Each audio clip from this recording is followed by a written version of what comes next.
Celeb Savant is a career retrospective type interview focusing on singers, actors, and industry experts. Join Brit Edelstein now as he dives into the entertainment world.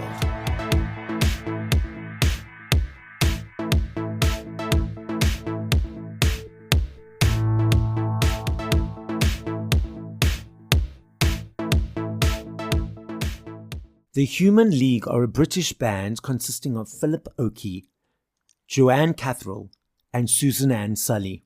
They are a synth-pop band that was formed in 1977. Initially an experimental electronic outfit, the group signed to Virgin Records in 1979 and later attained widespread commercial success with their third album, Dare, in 1981.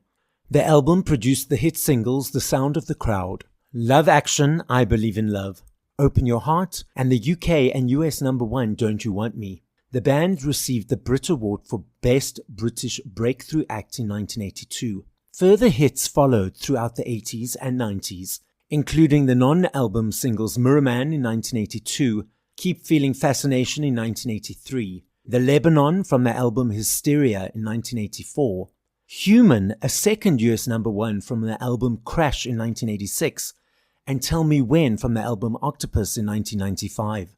The Human League have had 6 top 20 albums and 13 top 20 singles in the UK and have sold more than 40 million records worldwide. As an early techno-pop act that received extensive MTV airplay, they are regarded as one of the leading artists of the 1980s second British invasion of the US. Up next on Celeb Savant, discussing their 2026 tour of South Africa and their Generations tour of the USA, is Philip Oakey from the Human League. Philip, first of all, how was the name The Human League chosen? How did you guys choose that? We found it in a board game called Star Force. The guys that I was in a group with were really big board game players in those days. And I think that I had gone out to get fish and chips one day and I came back and they said, "We've changed the name. This is it." And I said, "That's terrible. That won't work." Let's go back to your journey. At what age, whether as a child or teenager, did you think, okay, I want to be in this entertainment world? And how did that journey progress to then lead to meet the rest of the members of the band? Until Martin and Ian from the old Human League came to my flat, I had never thought I could be in a pop group. I'm a man of very limited talents, so it turned out that they had a band and they had fallen out with the third member of their band, and they needed someone else to sort of really cover the front of the stage while they played synthesizers.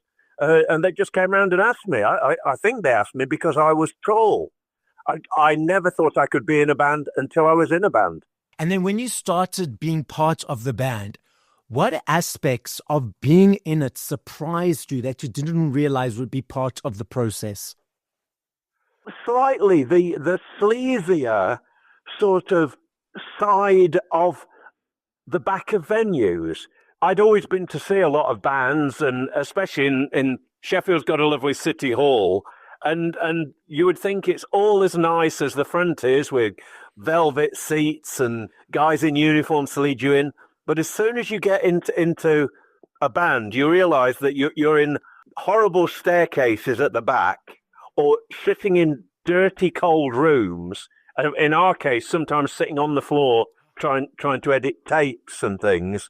And that aspect of it did surprise me. I sort of like it, though. I like the fact that there's a very down-to-earth side of it as well as a glamour side. It balances everything out. Yeah.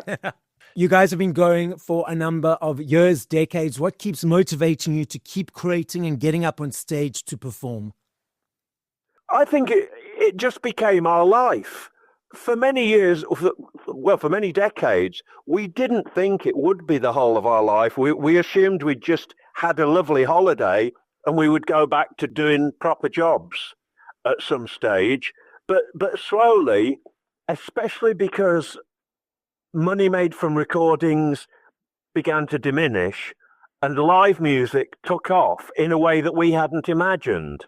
And suddenly we could go and play. We could play sometimes little shows but often we could do corporate shows, we could do festivals, and it got bigger and bigger and bigger. It's just what we do. We do 50 or 60 shows a year, I guess, and I would do more. I would play 6 months of the year if I could. Very exciting. I'm going to be seeing you in South Africa at the Now Now Festival in a couple of weeks' time. You've also got your USA tour coming up, the Generations Tour in summer with Soft Cell, Mark Almond and Alison Moyer. What's the difference for you personally between performing at smaller events compared to performing on festivals and with a lineup of different artists? Sometimes you try harder if it's slightly smaller. If you're going somewhere that you don't go too often and that sort of thing, we care very much about our audiences, and we are very grateful to be able to go anywhere. We've been to South Africa a couple of times before, and loved it, obviously. And we're just really looking forward to coming back. It's going to be my first time seeing you, so I'm extremely excited. I'm going to be right up in front cheering you on. Brilliant. How did the collaboration with Mark Soft Cell and Alison Moyer come to be for the American leg of the tour? That's all done with managers and agents and things in smoky back rooms. I always thought we should tour with Soft Cell. I think we're a very natural match. I love Soft Cell, but then I really love Alison Moyer. I honestly thought that Alison might not do it. I think she's quite choosy about what she does. And to me, it's just a dream ticket. It's going to be absolutely great.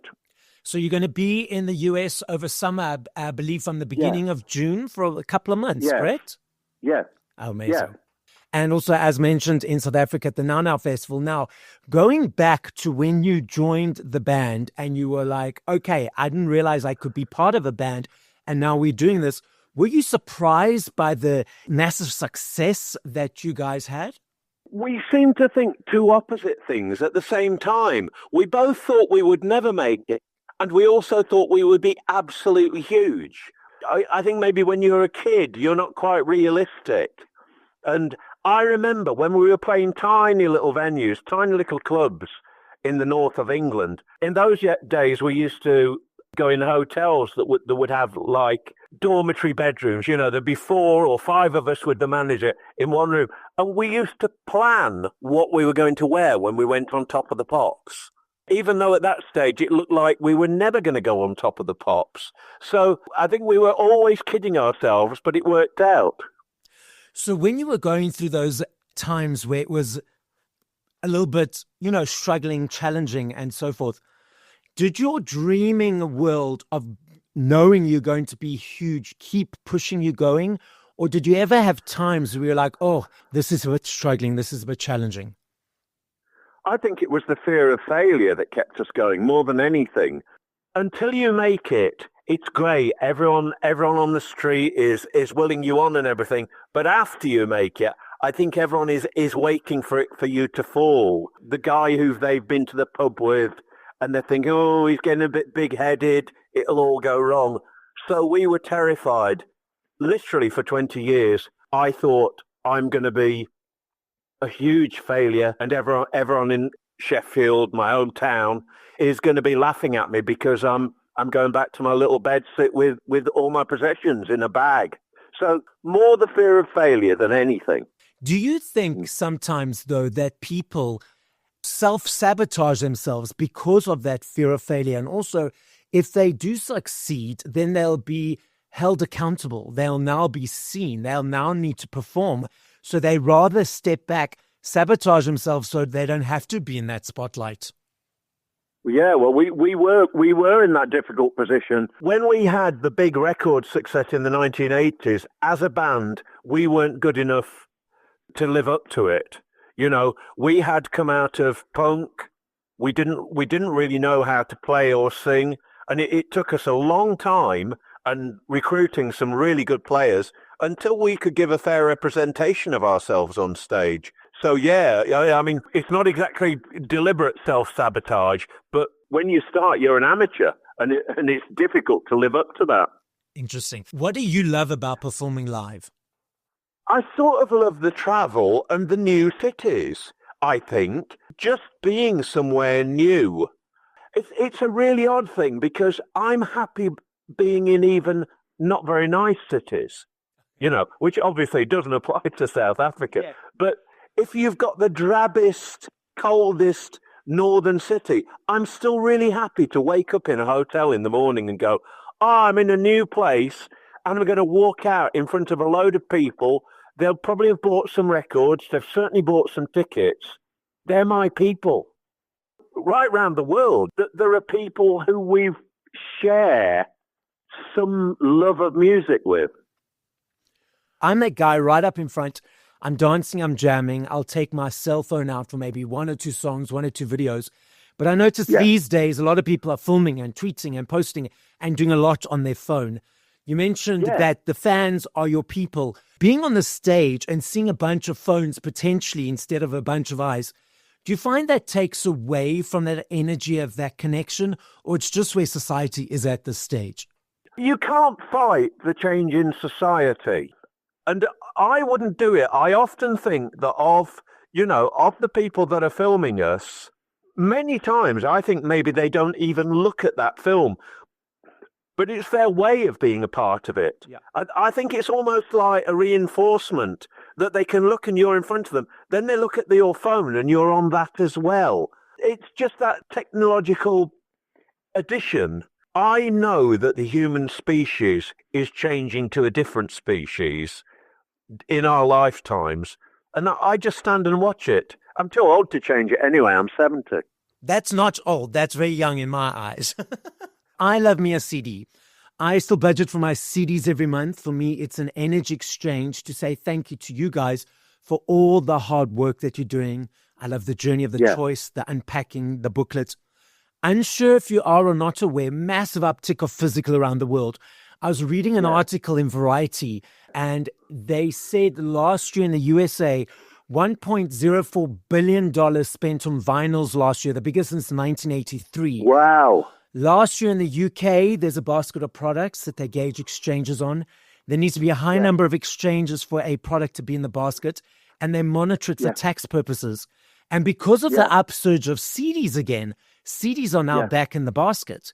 And the research is showing it's the teenagers, it's the younger kids diving into this world, not the older nostalgic people. Then we have Spotify and all these platforms people consume music on. What are your observations of the landscape at the moment? I do exactly what you do. Because I owe my career and my life to music, I still go to the record shop. It's HMV normally in Sheffield or Record Collector, and I buy CDs. I don't buy that much vinyl because I still have a problem with it. It feels expensive now. I put it on the deck and there's a scratch on it, and it really annoys me. So I still mainly buy CDs, although I love super audio CDs. I don't know if you know about that technology, the 4 times more data on, that they sound better. So I'm collecting a load of old essay CDs, but all the time I'm buying stuff. I buy quite a lot of classical stuff now, which is really, really well presented in beautiful sleeves that fold out with 2 beautiful pictures on the outside and the inside. I'm gonna look at what I'm looking at now. I'm looking at Jet Bach's Christmas Oratorio. Amazing. On the Aliavox label. Yes. I just love the physical thing. Do you think the audience needs to understand more about the imbalance of the streaming? Quick explanation. I teach spinning classes, and I decided to do focus groups. I did a focus group of 10 people, 8 people, 3 people, cross age, cross culture, cross diversity. Mainly, they all listen to music on streaming. I said to these groups of people, if an artist has had 100 million streams, how much money do they think the artist got in their back pocket? Now, the first group of people said 50 million. The second group of people said 1 million.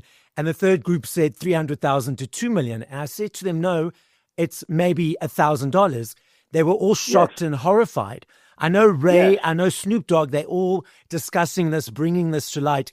But I have spoken to a lot of artists who've said they use it as their business card. They can see they're doing well in South Africa, America, and Canada, so they know they can go tour there.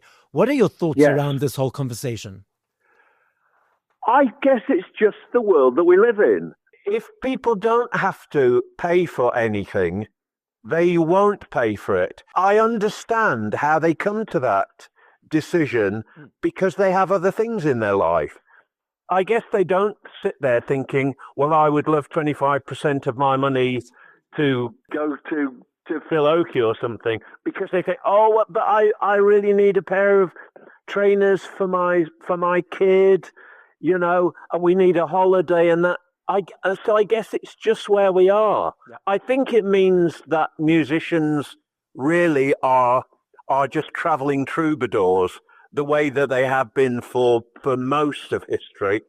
And maybe the time when we actually made money, first from vinyl and then from CDs, was just a strange blip of economics. I love this next game. I know if I had to ask you this question tomorrow, the next day or the next day, I know your answer will be different every time. I'm not saying favorite. I'm saying top of mind. Without any reasoning behind it, once we finish this conversation, if you go and listen to 5 other artists, who would those 5 artists be? I really like Faithless, the sort of the trance band. Yes. I very often listen to Tears for Fears. To have an atmosphere. Miles Davis. I think always in my life, Roxy Music and Brian Ferry, and probably Daft Punk. Yeah, of the bands of the last 20 years, 25 years, for me, it's Daft Punk or Goldfrapp, I think. So, Philip, the podcast is listened to throughout the world. As a final message, what would you like to say? Thanks a lot for going through our lives with us, folks. I don't necessarily think we deserve the support, the love, the warmth that people have meant we could go on doing what we love doing.